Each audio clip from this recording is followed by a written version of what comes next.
Welcome. So today's lecture is about fact tables. Okay, we will study what is a fact table and then we compare it with dimensional table. Okay, so what is a fact? A fact represents a business measure. What is a business measure? Well, every business wants to measure something. Okay, and the measurement may include how much increase, how much decrease, and it may also include some time. Okay, so it may include the number of customers, it may include the products sold in one day, for example, or the types of products they have been sold mostly in one day or in one week or in one store, because there may be many stores. So different types of business measurements are there, and everything that we measure in a business, okay, because at the end this is what is important for us. Okay, so this measurement will represent our fact. Remember this point. Okay, it will come again and again, so we are repeating this many times. We will see that, but remember, fact means something that we will measure. And why we measure? Because we want to see how is there an increase or decrease in that. So the fact table in a dimensional model stores the performance measurements resulting from an organization's business process events. What are business process events? Well, can you give an example? Anyone? Let me explain. Maybe you can think of that. The voice is not good, so I cannot communicate with you in a good way. I may not be able to listen to you very quickly, and unfortunately we will not have much interactive lecture, but still I will ask a question and you think about the answer. So the question is, what can be a business process event? Any event. If you consider a university, what are the events? The event is a lecture. So whenever there is a lecture, that is an event. What is the information in the event? The event information is the time of the lecture, the name of the instructor, okay, then the attendance of the students, which students are present in the lecture, the course, okay, and the duration, like it's 3 hours, 2 hours, 1 hour's lecture. So that is an event of lecture at university. An event is also when you take attendance. So that is an event, and that actually records the completion of the lecture. An event at the university is also admission of a student or many students. Okay, so the start date will mark one event, the end date of the admission will be another event. Okay, similarly, a new faculty member, a new teacher joins the university, that is an event. Okay, and when there is a holiday, that is an event. So everything happening in the university related to the university's business of teaching and students and teachers, these are known as events. Now each row in a fact table corresponds to a measurement event. Remember, some events we say they may be measurable, and fact table contains what? Measurement event. Okay, so it will be increase or decrease or something like that. So here we see an example, a business process measurement event, okay, that translates into fact table. What is this business process? What do you see here? So this is a person who is scanning the barcode of a product. So this is a product. It can be milk, it can be tea, it can be toilet paper, it can be soap, it can be eating things, cornflakes, okay, biscuit, whatever, vegetables, but some product code, and the cashier scans this product code. Now this event is what? It contains what? It contains this information. What is retail sales? Retail means that when you check out on a counter, normally you buy things one by one from a store. Okay, so there are two types of normally sales. One are the wholesales, which we call this bil jumla, okay, and the other ones are the retail, bil qita'i. Okay, so in normal shops like Panda or Aswaq al or in Dawood, etc., we have retail sales. Okay, so when the cashier, scans a product. So what information is stored in the database? All these things. What are these things? The date, okay, which the product was, sold, or even the time. So the date may be date and time, even minutes, hours, seconds. The product key, which is exactly this thing. This will be the product key. The store key. There may be many stores. Okay, so on which store this transaction was made. The promotion key. So normally you have a promotion, تخفيضات. So which type of promotion is there for that product? If there is a promotion applied to that product, it means that there will be a different price than the normal price. The customer key, maybe, okay, if there is some customer. So normally you see there are customer numbers. So for a mobile number, you will have a customer key. And usually here we see that this is for one item, but it might be possible that this customer key is not for each item, but it may be for the whole bill. Now we will learn that we want to store this information at each record. So this will be with each product. If you buy 10 things, so all of those 10 things, they will contain the customer key. Okay. The clerk key. Who is the clerk? The cashier. Okay. Who is scanning this barcode. Then the transaction number.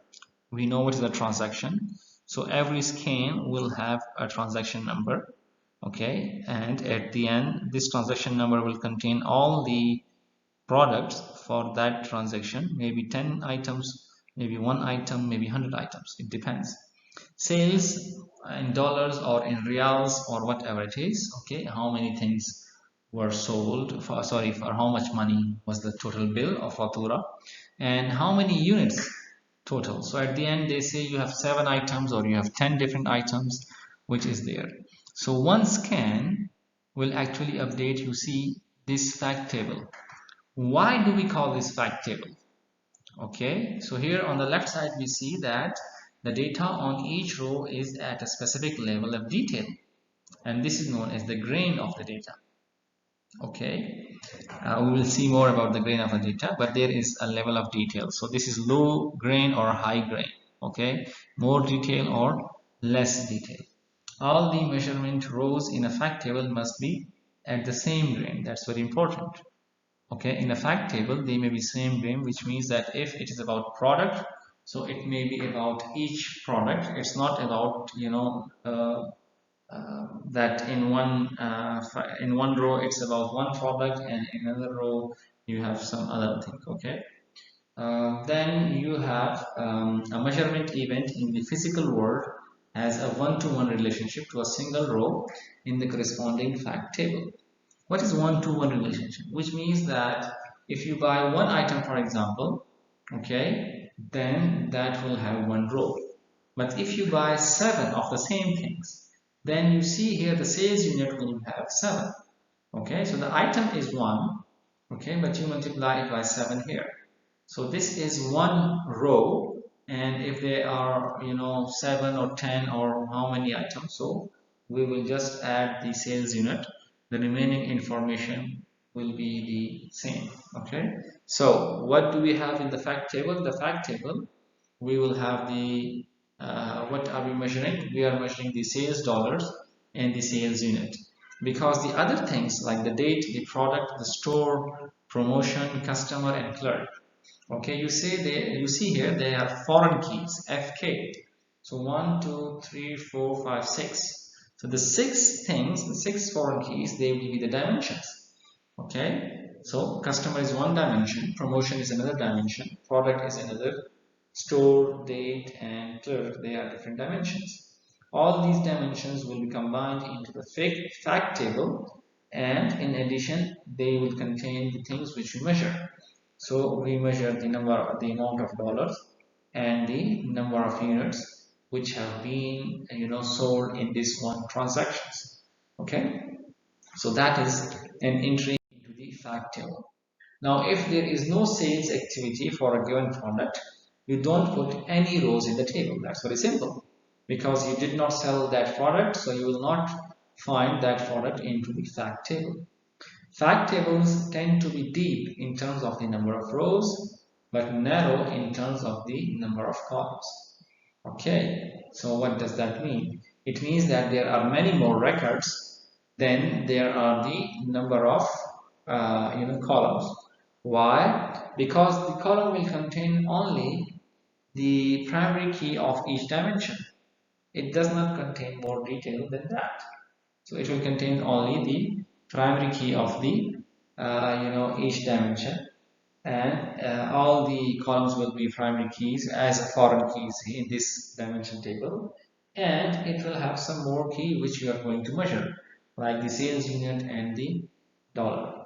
So why are they deep? Deep means that each transaction will contain many rows. Each customer may add up to 10 or 20 or 100 rows.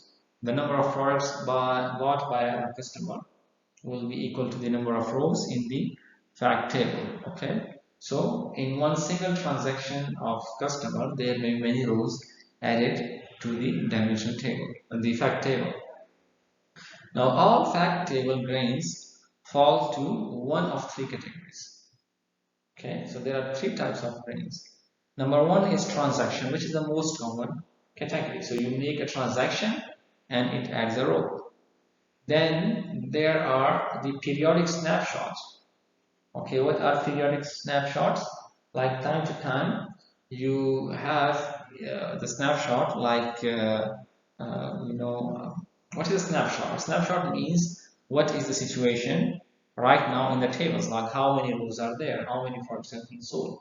And then there is accumulating snapshot, which means that you increase this with respect to the previous snapshot. So one snapshot is for today, the next snapshot is for tomorrow, and so on. All fact tables have two or more foreign keys that connect to the dimension table's primary key. It's an important point. Okay, so in the last one, if I go back, oh, I cannot go back, it's one problem. I cannot go back somehow in the recording, but what we know is that, in the last table, we had the fact table, and it contained dimensions of customer and clerk, product, date, what else? Customer, product, date, etc. Okay, so from each one of those dimension tables, it had a primary key from them, which become a foreign key. Okay, in these dimension tables, you access the fact table while the dimension tables join to it. Okay, so from the different dimension tables, you will get all the data joined together to get the fact table data. Now the fact table generally has its own primary key composed of a subset of the foreign keys. So all the foreign keys from those different dimension tables, they are combined together, okay, and they become the primary key of the fact table. Every table that has a composite key is a fact table. Okay, that's an important thing. So if it's not a composite key, that may be a dimensional table. But if it has a composite key, then that is a fact table. Because composite key means that it is measuring something. Okay, two or three things at the same time. Fact tables express many-to-many relationships. All other are dimension tables. So you know about many-to-many. What does that mean? Consider the fact table and the customer table, or the fact table and the product table. So the fact table may contain many references to the product table, okay, and a product table may contain, in many instances, to different fact tables, okay. Okay, there are usually a few dimensions that together uniquely identify each fact table row. Okay, so how many dimensions? It depends. Maybe 3, 4, 5. But you combine all those dimensions into a single row of the fact table for identification. Okay, so that was about fact table. The next one is about dimension tables. Okay, dimension tables, they describe the who, what, where, when, how, and why associated with an event. So what is the who? For example, it can be about customer, It can be about the clerk, the cashier. So the fact table contains this information. What? What means the product? Okay, which product was that? Which was in the transaction? Where? In which store, for example? Okay, when? The time. How? Well, how can be, for example, did you buy it online or did you buy it like inside the store? And why? It depends, but why means that why we have this transaction, because the customer bought that transaction. Okay, so one event can have all those WH questions. These are six questions, and the fact table or the dimension table will describe all those questions. So what is the product? Where is that product? Who is going to buy the product, or who is going to sell the product, or who has sold the product, etc. So they often have many columns or attributes. Even it's possible that they have 100 columns. Let's say, see the product dimension here. This is the product dimension. Now it can have many more columns than shown here. So it has a product key, which becomes the, the primary key. Then there is the stock keeping unit number, SKU. Okay. So if you buy something from, Extra or maybe Max or even other stores, Otham, etc., they have an SKU number, stock keeping unit, which is a unique number identified to each type of product. We call this a natural key because this is there associated with each product uniquely identified. But in dimensional modeling, we don't use such keys, but we will use different keys which are integer keys. And for example, here the product key is an integer key. Okay, product description. What is this product? For example, this is vegetable, so we will write this is vegetable, from where it was imported, for example. Is it mustawrad? Is it baladi, etc.? That is the product description. Its color and its other qualities. Brand name. Okay, what brand it is. For example, for tablets, is it Apple, Samsung, Huawei, etc.? Category name, what type of category? It depends, like electronics category, or household items, or kitchen, or we call it the large appliances, small appliances, etc. Department names, there may be different departments: books department, electronics department, okay, grocery department, etc. Package type, okay, it may contain information about, is it like the milk type, is it gallon, or is it carton, or is it some other type of packaging. Package size may be there. Abrasive indicator, I don't know exactly what does that mean, but there may be some indicator of how to use that product, etc. Weight of the product, weight unit of measure, for example, weight may be 2, but is it gram or kilogram, etc. So that will be weight unit of measure. Storage type, okay, shelf life type, and so many other things will be there that is in the product dimension. So you see the difference between this product dimension and the fact table 2 slides before. In the fact table, we did not have details of the product. Product was just one column, which was the product key. Then there was another column which was the customer key. There was another product column which was the date key. Another one with the location key, etc. So from this whole dimension, we take only one key, okay, the product key, and we have that into the dimension table.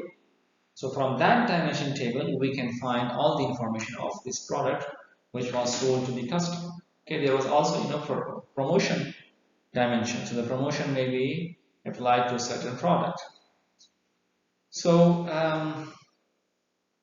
they tend to have fewer rows than the fact table, because products may be a few thousands, let's say. Okay, the total products in a store may be a few thousands, maybe 1,000, 2,000, or let's say 5,000 different types of products.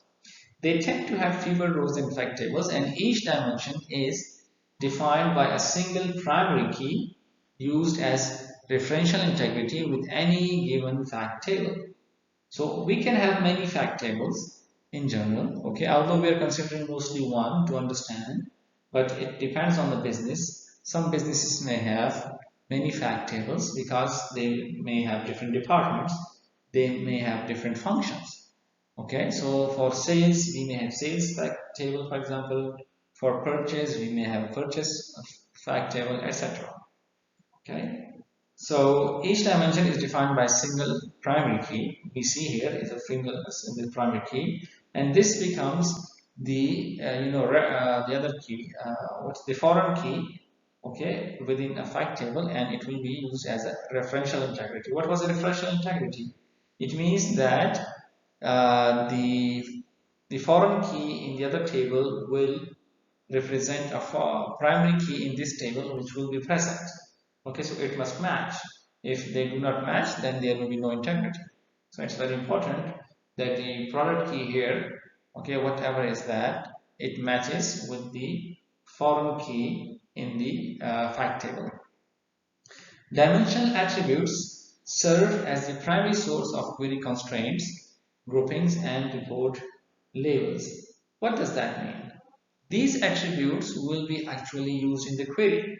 What type of constraints? We have constraints, okay, in the query, like greater than, less than, and group by, which are the groupings, okay, and report labels. We will see the report label examples in the coming slides, but they will help us in understanding. So report label may contain product dimension. Let's say we want to see the performance of our products, or report label may be according to customer or promotion types and so on.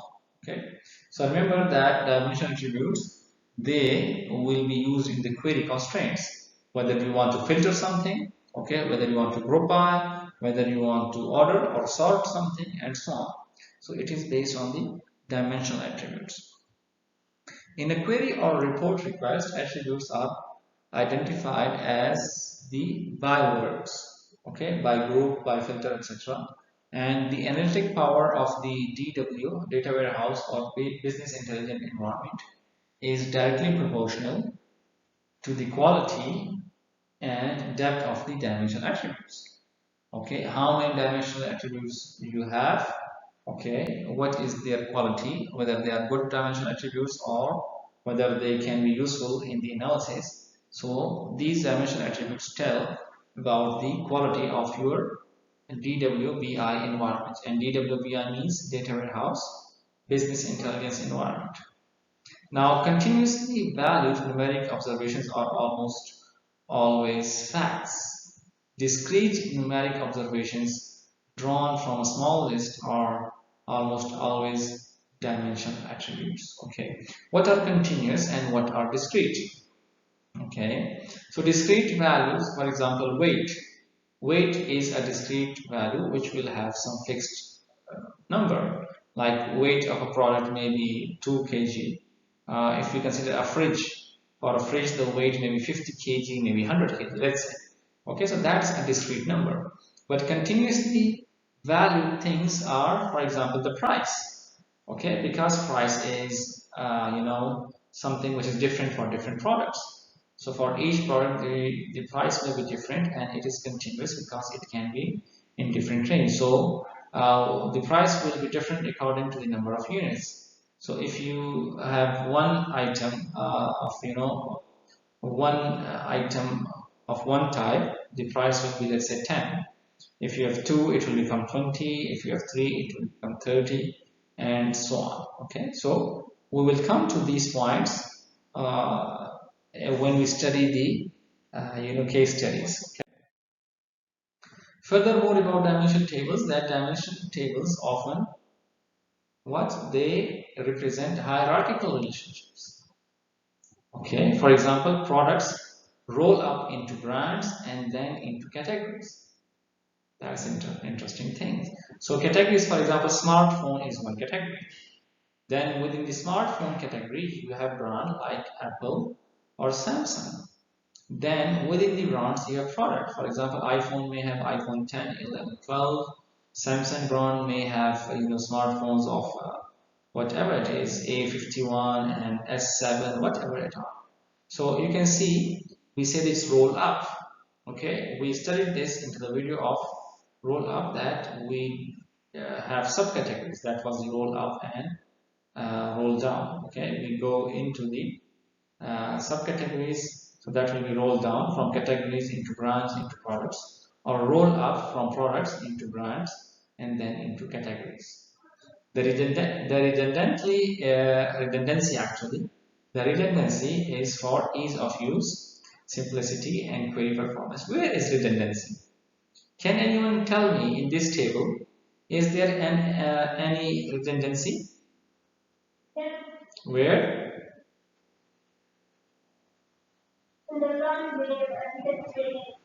Yeah, actually, if you can see, 1, 2, 3, 4, they all are the same things.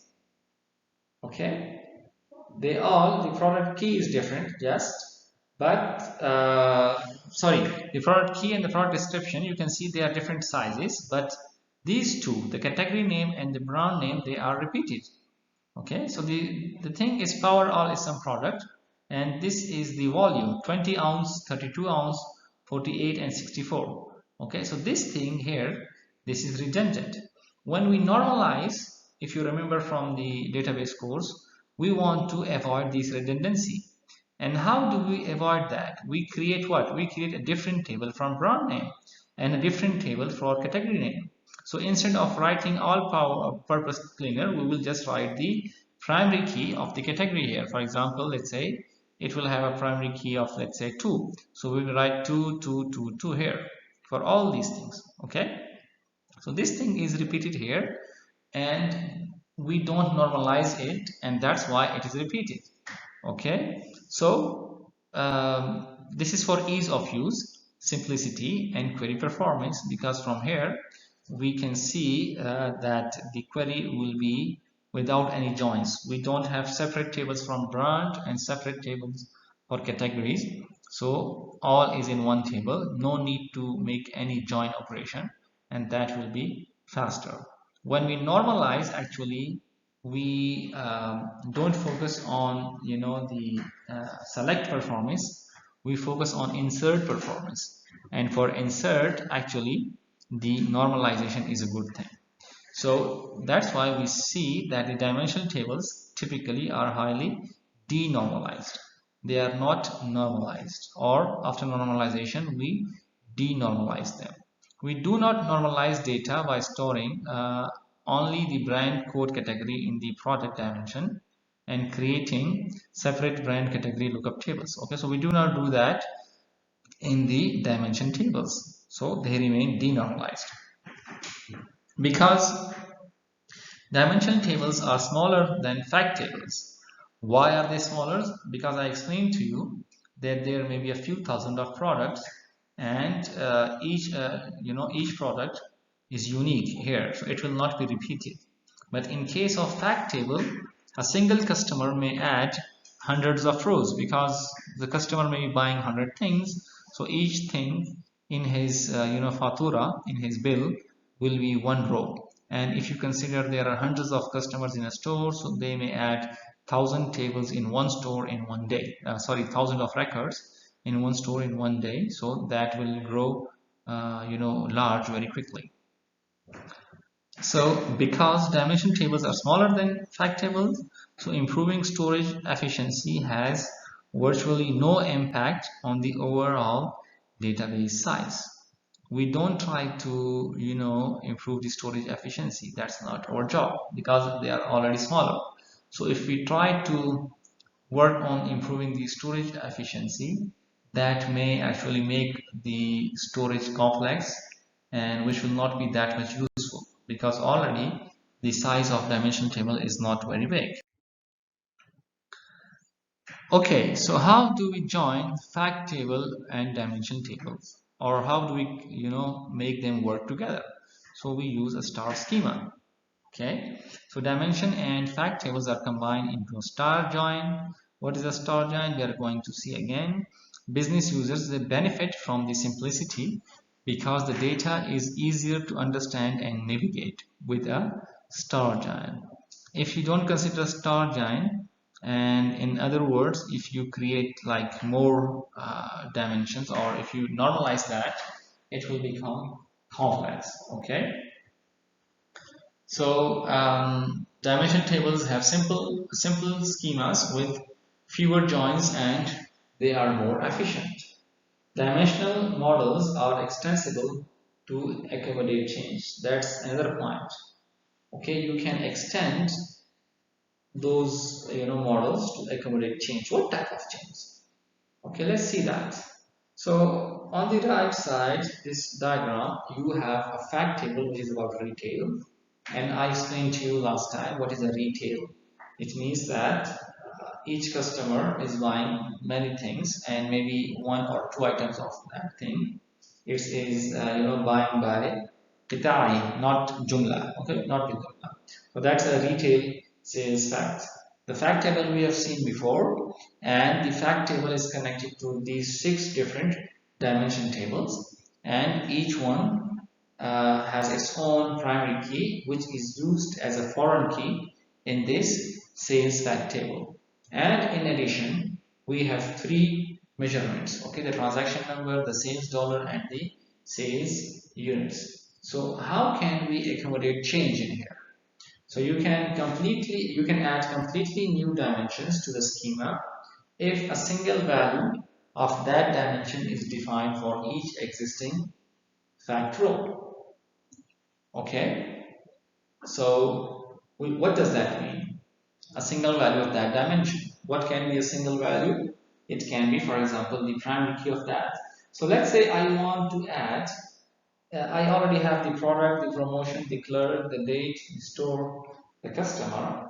And let's say I want to add the owner information, let's say owner of the shop or owner of something like that. So that will be a new dimension, and I will just add one more column here. So the dimension will be added here. So if I can see it like here, then there will be a new dimension. Let's call it the owner or the Malik, for example. Okay, this is not a very good example, but still. So I have the owner dimension, OWNER. It's not very good writing with this mouse. Okay, so this is owner, OWNER. And then I will add something for owner here. So that will be one more column here, which will be for the owner. So in this way, I don't need to change thing. And how do we do that? We will just use the alter table command. We already know that. We have done that. That if you want to add or remove something, in the schema, you want to update the schema. So you will use the SQL alter table command that will alter the sales fact. First you will create a table that will be the owner table, okay, with create table, and then you will add a reference to that in the retail sales fact table. Okay, now reporting, as we discussed 2-3 slides ago, that the dimensional attributes will be used in the reporting. How? Let's see that. So the dimensional attributes, they supply the report filters and labeling, whereas the fact table supply the report's numeric values. Can you see that? And can you think about what does that mean? So what is a report? A report provides, an analysis of the business process or the business, the products, etc., the business entities. Okay, so down we see the report which says the sales activity for June 2013. Okay, so what is June 2013? June 2013 is the date.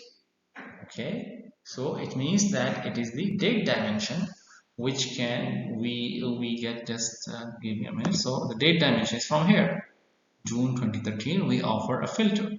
So from SQL, how do we do that? So let's start from this, where date year is equal to 2013 and month is equal to June. So that will be in our filter. Okay, then we can group by, and group by is district here. For which district you will group by that. You can also use group by on the brand name, or you can also use the aggregate. For example, sum is an aggregate that will give us, so what have we used here? We see the sales activity for this date, which is one dimension, that is a report title. Then we group by the district, we also group by the brand name, and we aggregate on the sum. So in this district, this brand has this many sales dollar sum. In the same district, another brand as another sales dollar sum. So the group by and the filters are done on what? On this district here, which is, you see, the store dimension. And the sales dollar at the end gives us what? The aggregates. Okay, the aggregates are the numerical values, okay, which are the numbers. So from here we got the numbers, and from here we got the description. So this is descriptive data. What is the district name, for example? What is the brand name? Okay, what is the location, etc.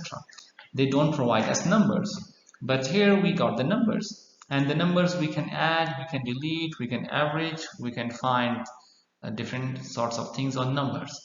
So these numbers, they come from sales dollar. Similarly, we can have the sales unit, how many units of these things. So instead of sum of sales dollars, we can have the sum of sales units. So how many units of Power Clean were sold in Atherton, for example, in June 2013. Okay, so we can also have change the filter, that here it's for 1 month. We can just remove the month and we can have for the whole year.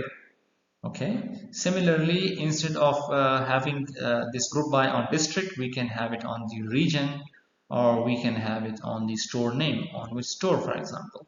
Okay, instead of brand name, we can check on something other, category name. For example, instead of saying that we want you know brand name is like Apple, for example, instead of saying that I need everything about Apple, I can say I need everything about tablets. So that will be the category name, the category of tablets. So that will just change all the analysis for that category. So from this, what we learn is that the attributes of the dimensions, they become what? As said here, they supply the report filters and labeling.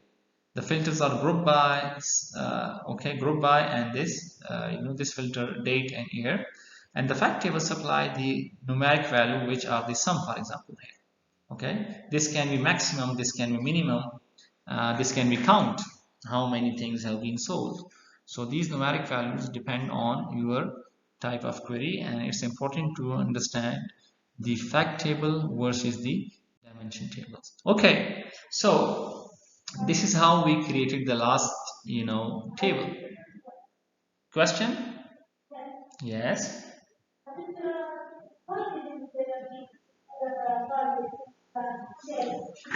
Why didn't what? Sorry, I cannot hear you. Repeat. Why didn't? Why didn't they from the table? For example, you can choose that. Okay, you can choose that. But okay, this is a good question. We can choose package size or other thing. But normally, you see the business users, they don't care about package size. It's not important for them what package size. Yes, one thing is possible. It can be there. Let's say you know about baby pampers. The baby have pampers or the baby diapers. There is large size, small size, or medium, or even shirts, for example. So there is large, small, medium, XL, and XS, etc.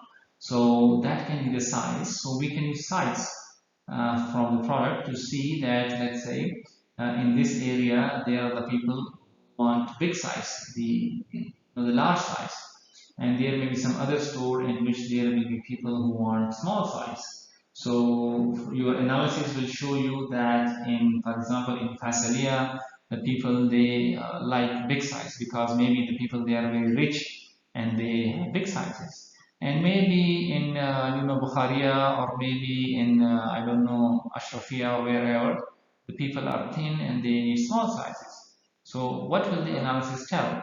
The analysis will tell that in this store we should have big size or small size, something like that. So yes, we can do that, but it depends. So we can do that. Okay. Now, how did we generate this report?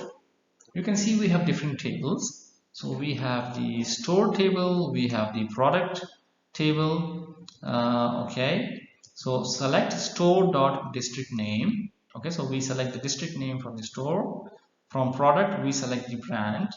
Okay. And then we have sum of sales fact table dot sales dollar. So we run a sum, and we have this as new column. Okay. Name as sales dollars from store product.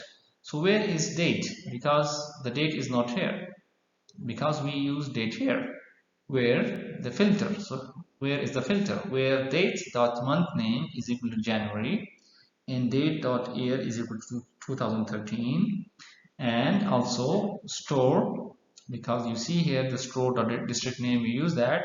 So store dot store key is equal to sales fact dot store key. So this filter will actually combine the join. So this is for joining, the store key and the sales fact store key and the product key from product and the product key from sales and the date key from date and the date key from sales. So you see, this is how we are going to join this.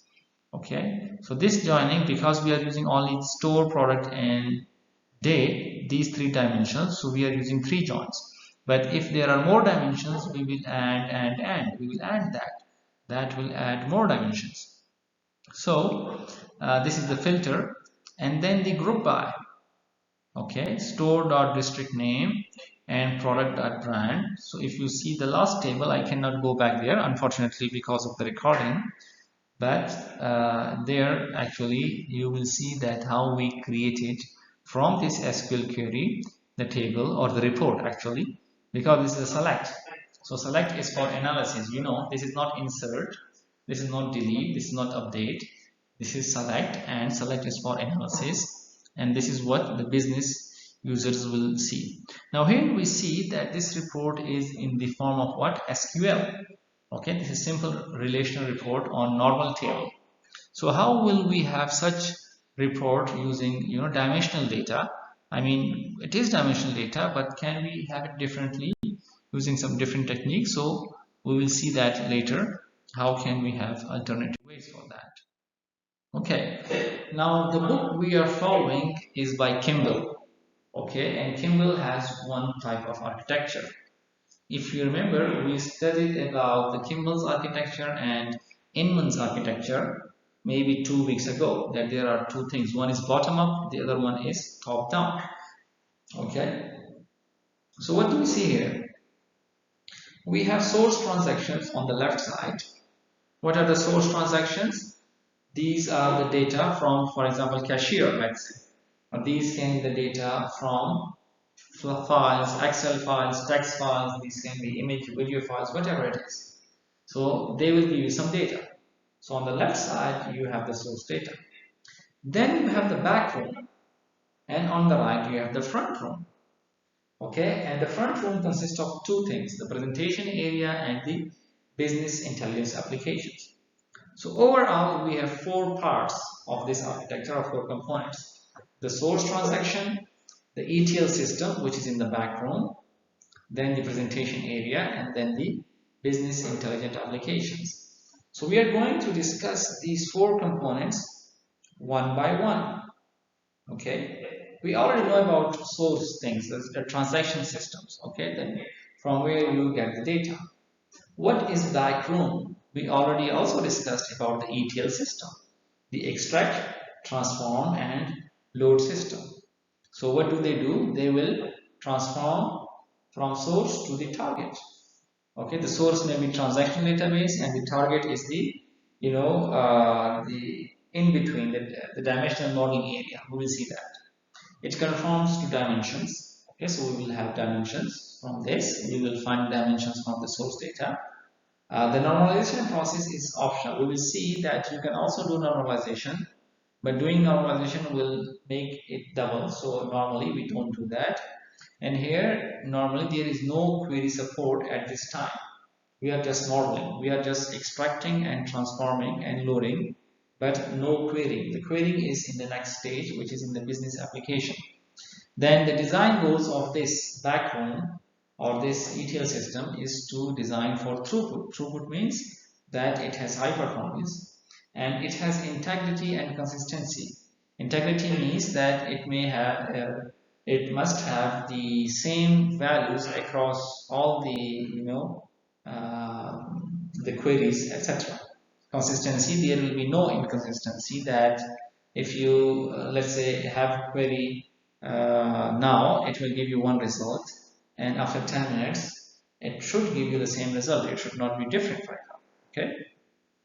So that is about the ETL system we will discuss. The third component is the presentation area, okay, which is about the dimensional modeling, whether it's a star schema or OLAP cubes. So from star schema, we discussed the last example. From OLAP cube, if you remember, we had discussed in the video lecture, okay, how do we have an OLAP cube.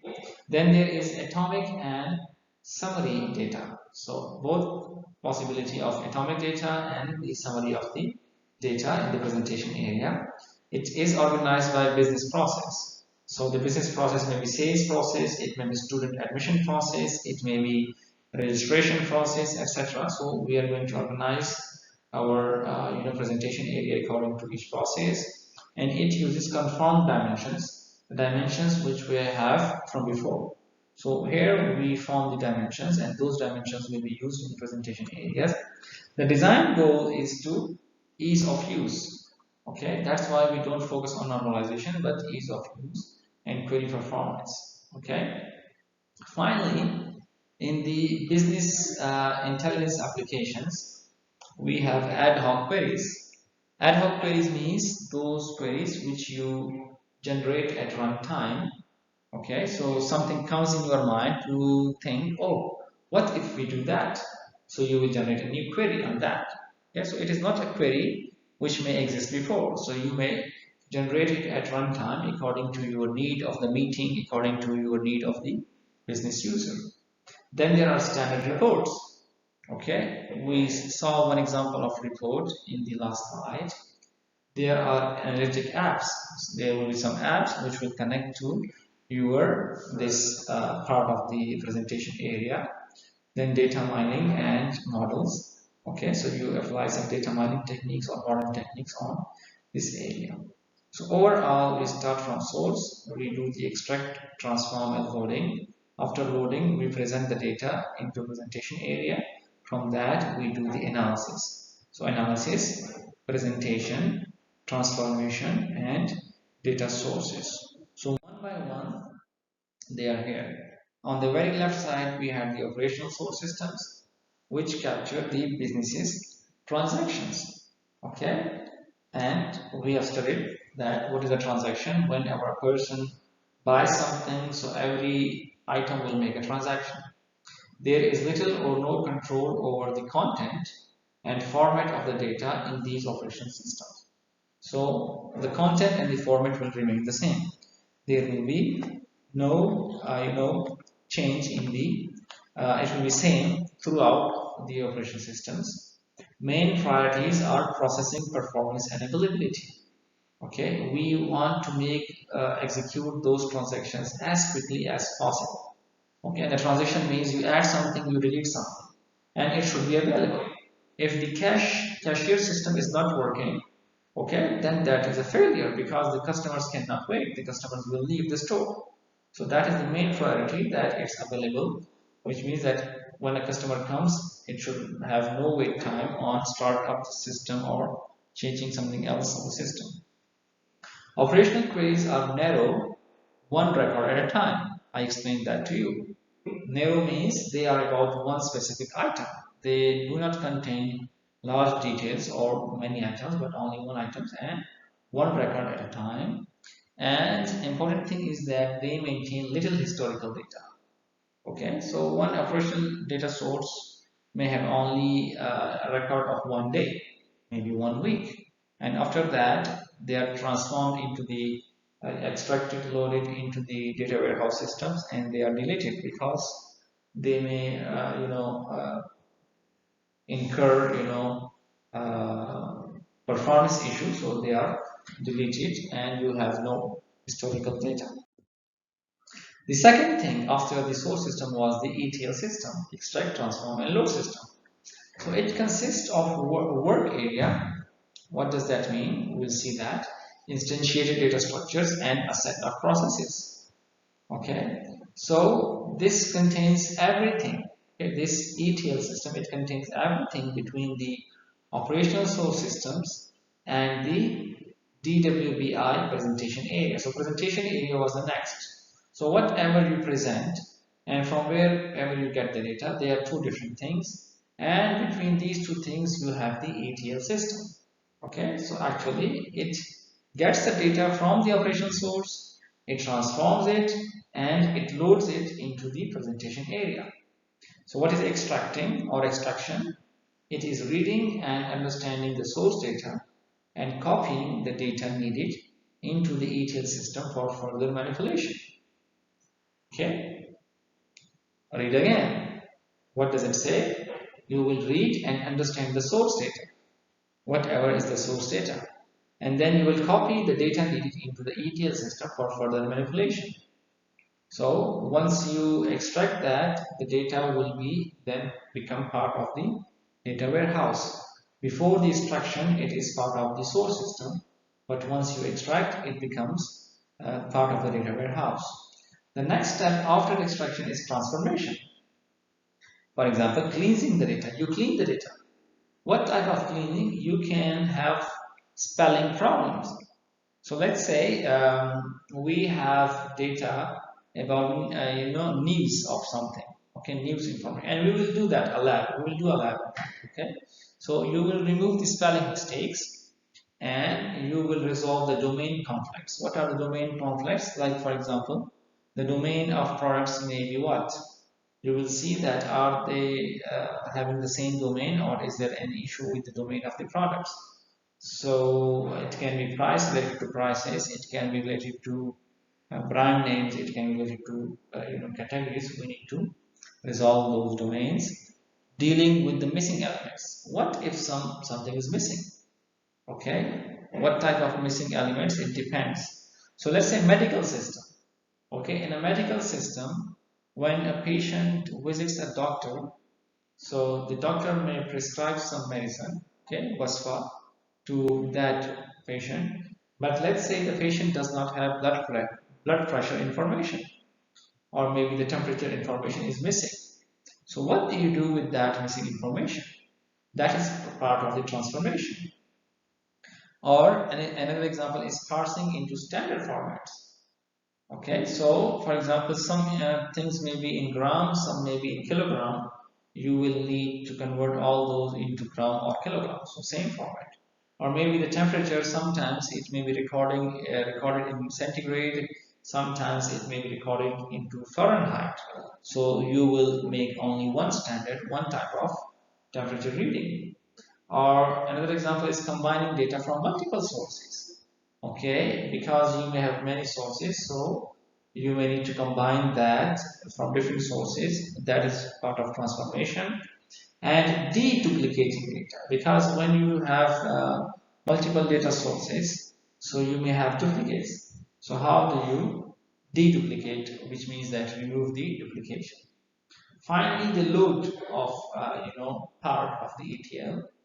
When you extract, okay, you get the data of your choice, what you want. Then you transform, okay, which means that you do all the cleaning of the data, okay, or combining or deduplicating, etc. Then you load it, the final stage. So here is the physical structuring and loading of data in the presentation areas, target dimension models. Now what is target dimension models? Because there was source model, which was the source transaction model. So they may have a different format. When you need to load it into the presentation area, it may have a different dimension models. So we will study what are the load things with some examples when we do the case studies. Okay. So after the source system, the second part was the ETL system. The third thing is, okay, this is an optional thing. Okay, normalization was optional, whether you want normalization or not during the ETL process. So the data may be denormalized when sent to the BI presentation area, because we have loaded the normalized data from different sources. So you may need to denormalize. It is also possible and acceptable that you have normalized database. Okay, you can use normalize. But if you create normalized structures for the ETL and dimensional structures for presentation, then the data is actually extracted, transformed, and loaded twice. Why? Because once you do that for normalized database, and then again when you load into the dimensional model. Okay, so simply what we want to say is that we will not normalize usually. Okay, we will use the denormalize so that it is good for understandability and the performance. Okay, so normalization is something which we don't focus in here. So after ETL, we have loaded the data into the presentation area. Now, what is the presentation area? What does that mean? In the presentation area, we organize the data. Okay, we store it and made it available for direct query by the users. Okay, those can be the business intelligent users, they can be the report writers and other analytical business intelligence applications. Okay, so the presentation area is just the area before you can make your analytics. So this is like preparing your data for analysis. Okay, you cannot perform good analysis on the source data. So all this ETL and presentation actually helps you in analysis. If you don't do the ETL and the presentation area, then you will directly get the source data which is not good. Okay, so this is what we have the presentation area, that it will organize and store and make available the data for querying by the users. Now, it is all the business sees and touches where their access tools and business intelligence application. What does that mean? For a business user, it is everything. The business users will not see the operational data. They will see only the presentation area. And dimensional modeling is the most viable technique for delivering data to here. Okay, so we will do the dimensional modeling, which means that we will define the dimensional, we will define the facts, etc., that will be queried by the business users. It must contain detailed atomic data in addition to the aggregated data. So that's the important thing. Here we have the aggregated data, which is using filters, etc. And we said that it is pre-computed. The aggregated data will be pre-computed by the OLAP cubes. Okay, but it will also contain the atomic data, which means that each transaction data, each product, etc. Because we may want some new types of queries. So this allows the users to ask the most precise questions possible. If you don't have the atomic data or the detailed data, then you cannot ask many questions, because you cannot perform different types of queries if you only have the summary data. So remember this point, that if you want to have most precise questions, then we will have detailed atomic data as well as the summary data in the presentation area. Now there is an example of how you compare ETL to a kitchen, okay, a restaurant kitchen. And there is a 4-page explanation of how things happen in a kitchen, and the same thing should be happening in the ETL and the presentation thing. Okay, so in the kitchen, when you prepare things, what do you have? Okay, a kitchen will have a talented chef. A chef will have raw materials, and then it will transform those into meals. So from those raw materials, which are your source systems, you extract some things. Like you have an onion, you don't use onion directly, basil. You will cut it, and your cutting will depend. Sometimes you will make slices, sometimes you will make shalai, sometimes you will make something else. Okay, so it depends on the type of meal you want to prepare, and it will depend on the chef's capabilities. Okay, so you see, this is the kitchen preparation, or preparation of meals is like this: extract, transform, and load. So there is quite a detail, and this is interesting to read to understand that how different people are involved at different stages to reach the final meal to the customer. Okay, so the ETL in the kitchen is like many people are involved. Some will actually mix the things, some will cut the things, some will actually create grind the things, some will make juice for something, and so on. Some will at the end make the presentation. They will arrange the things in different plates, and then they will make a tray, and they will bring the tray to the end users or the customers.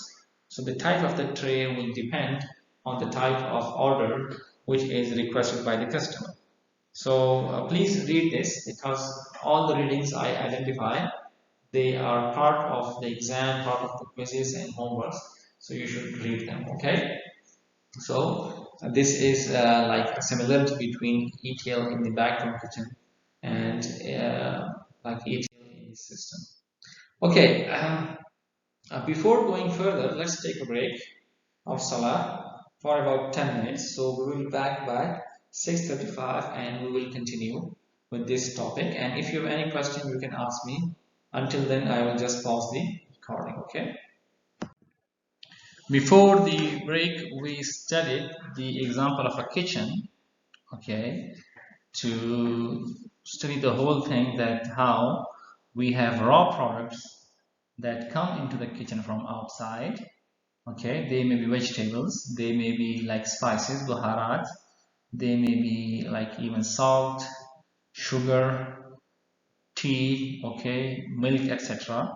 And they may also contain tools, different tools that you use to actually transform the raw products into products that you can use in the cooking.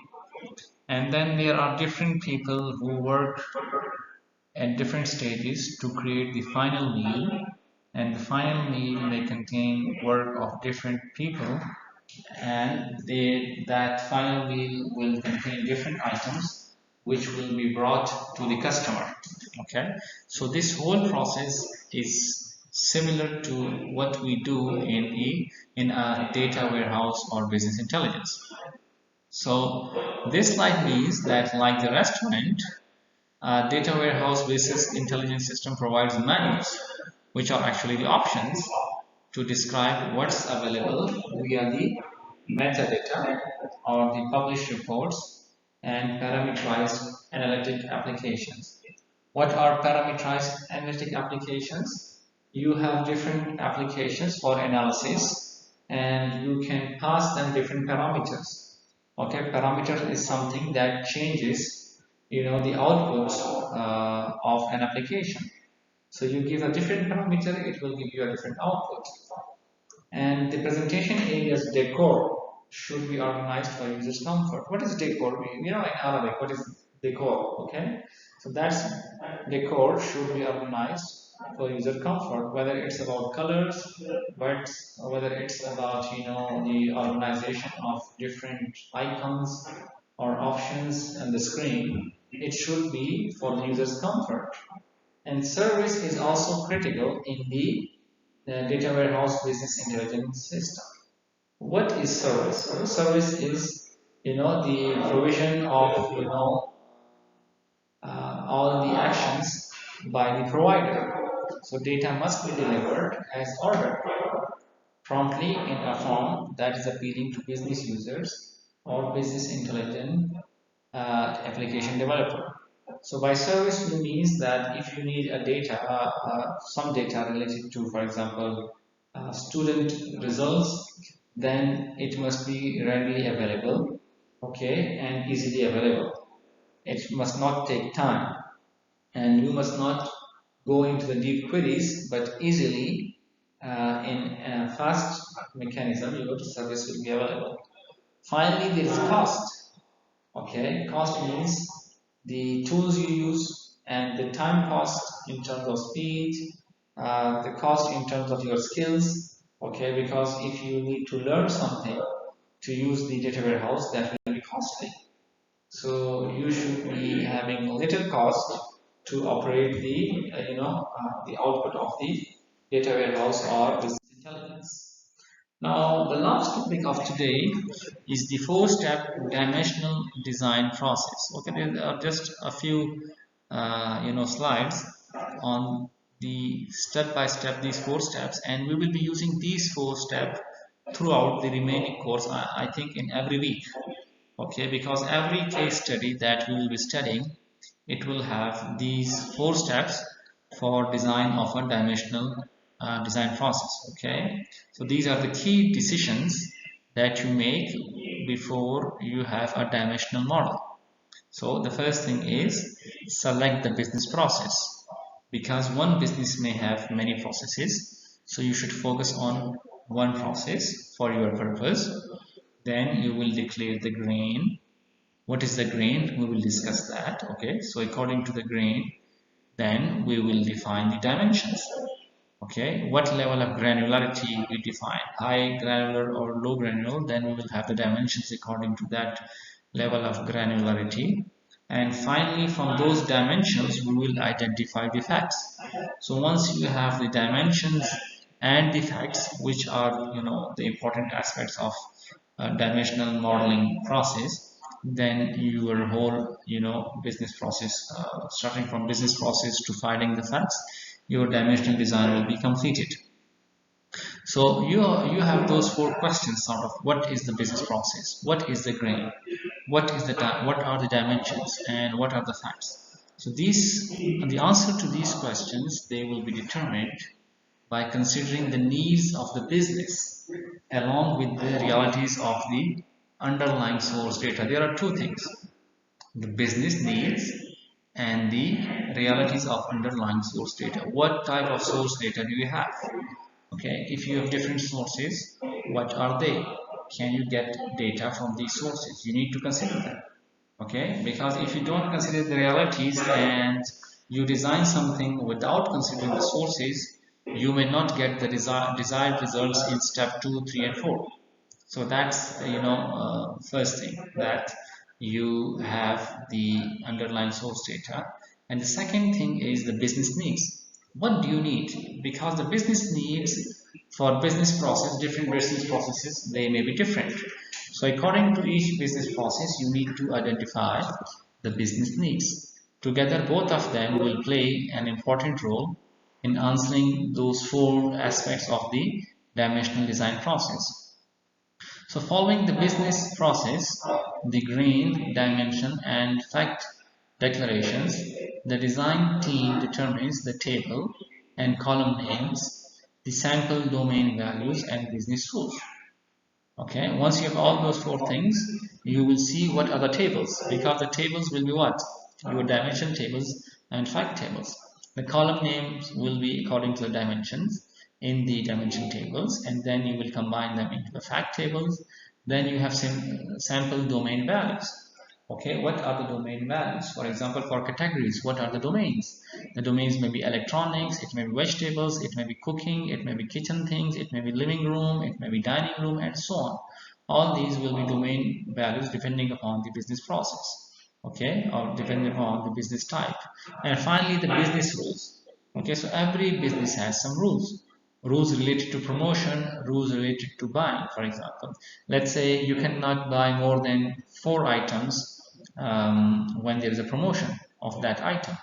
In general, I remember that when there is an iPhone sale, so in extra stores, they say that each customer cannot buy more than one iPhone, for example. One person can buy only one iPhone. So that's a business rule, because they know that if there is a sale and we sell something, on little price, so the customer may actually sell those things outside and earn money, and that's not good for their business. So things like these, they are important. So these four steps you must remember. Number one, select the business process. Number two, declare the grain. Then identify the dimensions, and finally identify the facts. So the business process. Okay, this is not bus. This is business process. Okay, by mistake I wrote it incomplete bus process, but business processes. So they are the operational activities performed by the organizations. What type of activities are in organization? So think about taking an order. Okay, a business like a shop may be taking an order. A pizza delivery may be taking an order. Okay, a cloth store, let's say a khiyat, even a khiyat may be taking an order to actually design clothes for you. Processing an insurance claim. Okay, an insurance claim, ta'meen. Okay, so this is a type of business process. Registering students for a class. Okay, so you add a course to your calendar, or you add a course to your semester, that is a business activity, okay, or business process. Or snapshotting every account each month. What is a snapshot? Saving the state of each account every month. So at the end of every month, you will see that what were the possible operations in each account in a branch of a bank, for example. So that is also a business process.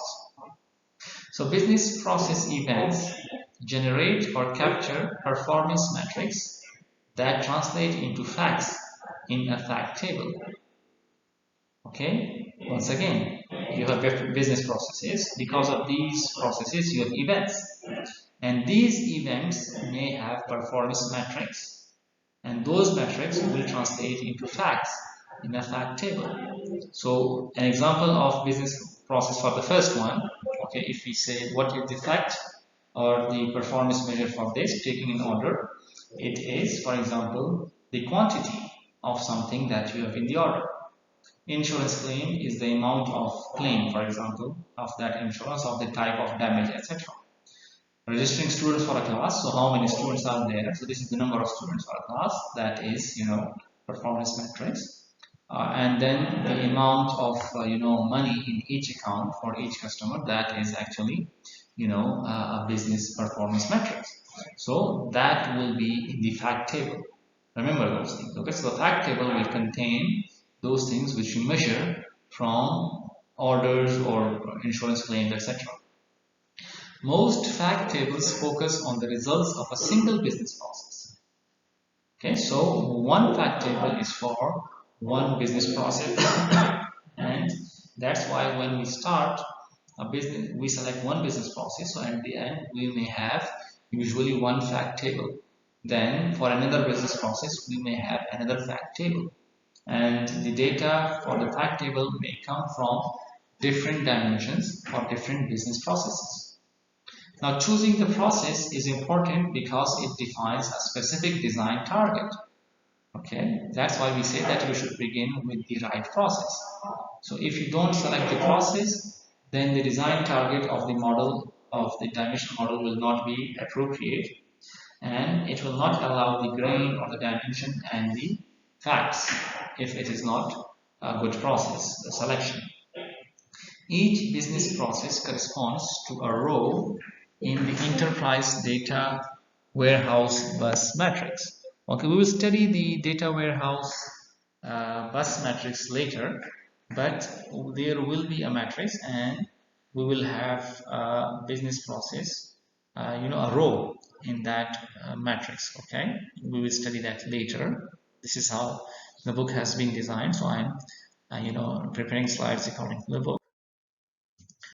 Okay, so once the first step was the business process. What is the business process? You need to identify. The next step is the grain or the granularity. What is that? We need to understand. The grain establishes exactly what a single fact table row represents. What will be in the row of a fact table? And you know that fact table row represents some performance measure. So it means indirectly that what do we want to measure? The grain must be declared before choosing dimensions or facts, because every candidate dimension or fact must be consistent with the grain. Now that's an important thing. What do you want to measure? Okay, so we will declare that before even the facts or the dimensions.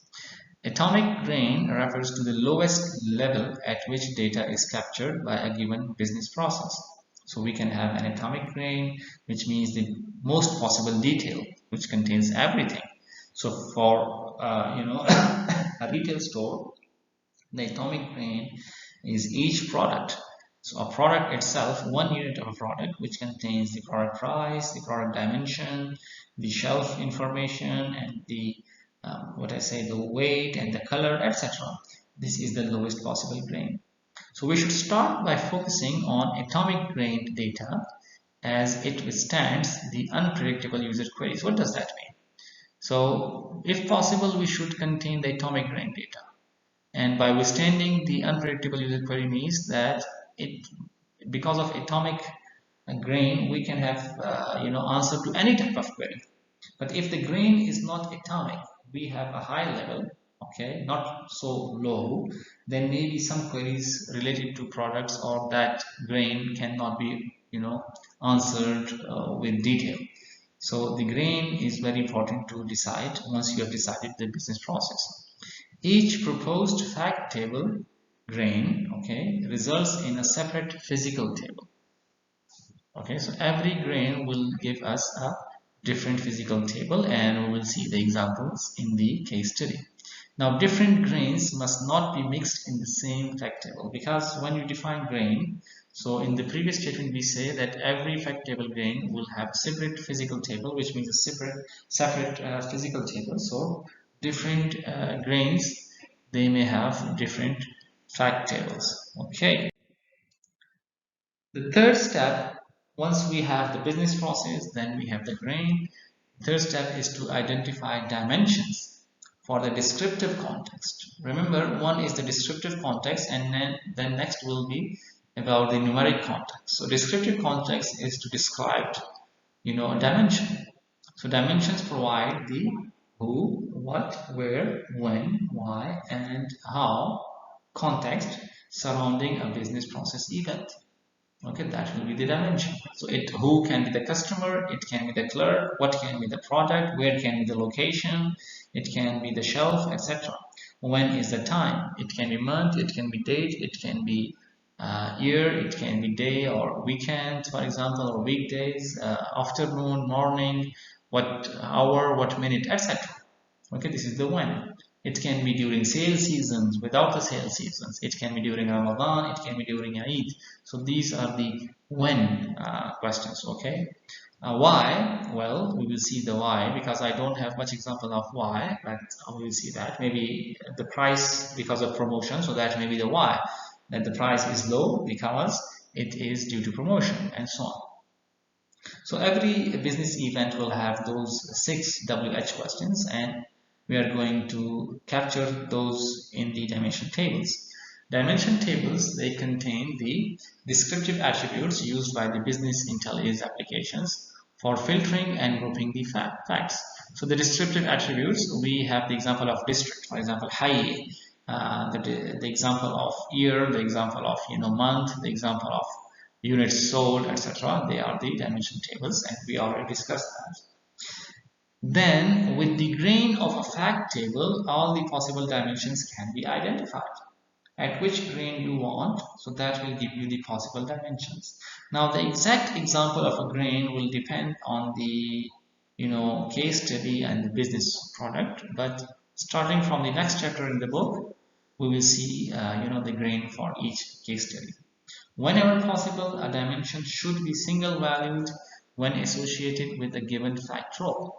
You know about single valued and multiple valued. We have studied that in the normalization process. In fact, remember that the first type of normalization was that we should convert the multiple values into single value. Like the phone numbers, if there is home phone number and office phone number and work phone number, etc., or the mobile phone numbers, so it should be single value. It should not be that in a one phone number you have all of these possibles. No, it should be single value. That was the first normalization form, when we convert into one NF. So a dimension should be, here we say that in the first normal form. That's a simple thing, okay? And it will be associated with a given fact row. Okay, so if there are multiple values, so there will be multiple rows. Okay, for a product or for a lecture, let's say, or whatever, each dimension will be associated with one fact row. Okay. The last thing, the fourth step is about, after business process, after grain, and after dimension, we have the facts. So facts are the measurements that result from a business process event and are almost always numeric. Remember, we said about the dimension that they are descriptive. Okay, but the facts, they are numeric. So they may describe the quantity, they may describe the sum, the maximum, the minimum, the average, etc. Okay, so a single fact table row has a one-to-one relationship to a measurement event, as described by the fact tables grain. Okay, we will see that this one-to-one relationship when we have a concrete example. Thus, a fact table corresponds to a physical observable event and not to the demands of a particular report. Fact tables, they are actually how things happen. An event is like a checkout. So in a hotel, a checkout is one event which will contain information about the room, about the number of guests, about the date of check-in, about the date of check-out, okay, about the time of check-in, about the money, and let's say all those information, okay. So that is one record or one observable event in fact table. Now in a retail sales transaction, the quantity of a product sold and its extended price are good facts. Okay, how many products have been sold and what are the prices? They are facts because they are numeric values. Whereas the store manager's salary is disallowed in fact table. Why? Because store manager salary is something which is fixed. It is not, although it is numeric, but why it is not to be there? Okay, because it does not depend on a particular transaction. The quantity of a product sold, it varies, it changes with each transaction. Okay, and the salary manager's salaries, it remains the same, it will not change. So we will learn about the facts, what are the facts, and we will identify them.